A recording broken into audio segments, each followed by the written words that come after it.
मंत्रियों के फोन में पेगासस क्यों? अरे आपके मंत्री हैं किस काम के कि उनके फोन में आपको कुछ मिल जाएगा? हाँ, इतना मालूम पड़ जाएगा कि कहीं वो उद्घाटन करने नहीं जा रहा हो अकेले, कहीं रिबन काटने कहीं स्मृति जी नहीं चली जाए या निर्मला जी नहीं चली जाए। इससे ज्यादा तो आपको अपने मंत्रियों से उम्मीद भी नहीं करनी चाहिए कि कुछ वो होगा उनके पास। आपने छोड़ा क्या है उनके पास? नमस्कार, मेरा नाम है संगीता यादव।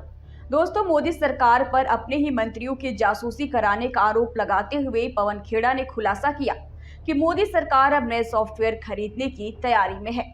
इससे पहले भी मोदी सरकार पर कई मंत्रियों, पत्रकारों और कई बड़ी हस्तियों की जासूसी कराने का पहले भी आरोप लग चुका है।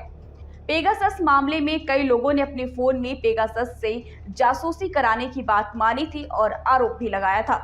लेकिन क्या एक बार फिर मोदी सरकार अपने ही मंत्रियों की जासूसी के लिए एक और नए स्पाईवेयर लाने की तैयारी में है, जिससे वो अपने ही मंत्रियों की जासूसी करा सके?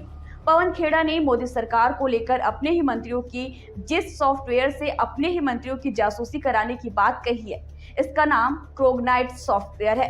दोस्तों, इसकी प्राइस सुन के ना आप हैरान हो जाएंगे। इसकी प्राइस है 986 करोड़, जो आपके और हमारे पॉकेट से ही जाएगा। मतलब आम आदमी का पैसा सरकार को अपने फायदे के लिए बर्बाद भी करना पड़े तो सरकार एक बार भी नहीं हिचकेगी। दोस्तों, पवन खेड़ा ने मोदी सरकार पर नए सॉफ्टवेयर कोग्नाइट को लेकर आगे मोदी सरकार से जवाब मांगते हुए कहा कि क्या जनता के पैसे से पत्रकारों, मंत्रियों और विपक्षी नेताओं की जासूसी के लिए नए सॉफ्टवेयर कोग्नाइट से आपने संचार उपकरण खरीदा है या नहीं? पवन खेड़ा ने आगे कहा दोस्तों कि अगर आपने ये खरीदा है तो कहां से खरीदा है, किस मंत्रालय के द्वारा खरीदा गया है, उसमें कितना खर्च आया है? पवन खेड़ा ने आगे जवाब मांगते हुए कहा कि ये किस लिए भी खरीदा गया है। आगे पवन खेड़ा ने क्या कहा, सुनिए।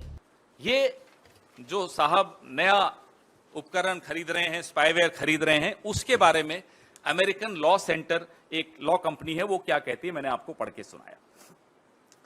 120 मिलियन यानी कि 986 करोड़ का इस पर सार्वजनिक धन खर्च होगा। मेरा और आपका 986 करोड़ खर्च होगा इस स्पाईवेयर को खरीदने में और इसका उपयोग करने में, क्योंकि उसमें कुछ लोगों को ट्रेनिंग भी देनी पड़ती होगी, मुझे लगता है। हालांकि ये लोग तो शाह और शहनशाह तो बड़े ट्रेंड हैं।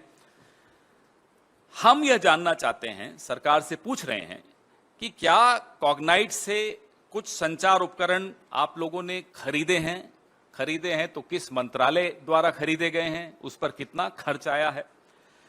और इसी संदर्भ में, इसी प्रक्रिया को आगे बढ़ाते हुए, क्या एक नए स्पाईवेयर को आप अंतिम रूप देने के लिए विचार विमर्श कर रहे हैं, और अगर कर रहे हैं तो किस स्तर पर कर रहे हैं? और खास तौर पे ऐसा स्पाईवेयर जिसकी जानकारी अभी सार्वजनिक क्षेत्र में कम है। और रिक्वेस्ट फॉर प्रपोजल RFP क्या इशू कर दिया है किसी मंत्रालय ने? अगर हां तो वो कौन सा मंत्रालय है?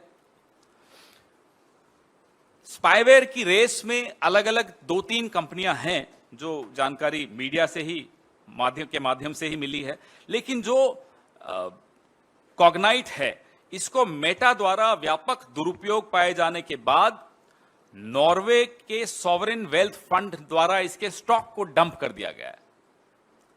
पहले इसके बारे में थोड़ी बहुत चर्चा है, ऐसा नहीं कि बिल्कुल चर्चा नहीं है। क्वाड्रीम, इन्होंने कई अलग अलग चीजों से बात करनी शुरू की, अलग अलग कंपनियों से। प्रीडेटर, मैं आपको सारे डिटेल्स इसमें दूं, प्रेस रिलीज में तो है ही, तो मैं दूंगा ही आपको शायद भेज भी दिया है विनीत जी ने। राजनीतिक रणनीतिकारों, पत्रकारों, विपक्ष, मीडिया तो है ही। आपको याद है CBI के खिलाफ जब मुहिम छेड़ दी थी इन्होंने, आधी रात को CBI पर भी छापा डाला था, तो वहां भी किस तरह से इन्होंने इस ऐसे स्पाईवेयर्स का उपयोग किया था, ये सब आप लोगों को मालूम है। लेकिन इस पे आप लोग चर्चा कम करते हैं, आपको लगता है कि आपके फोन्स भी कॉम्प्रोमाइज होंगे।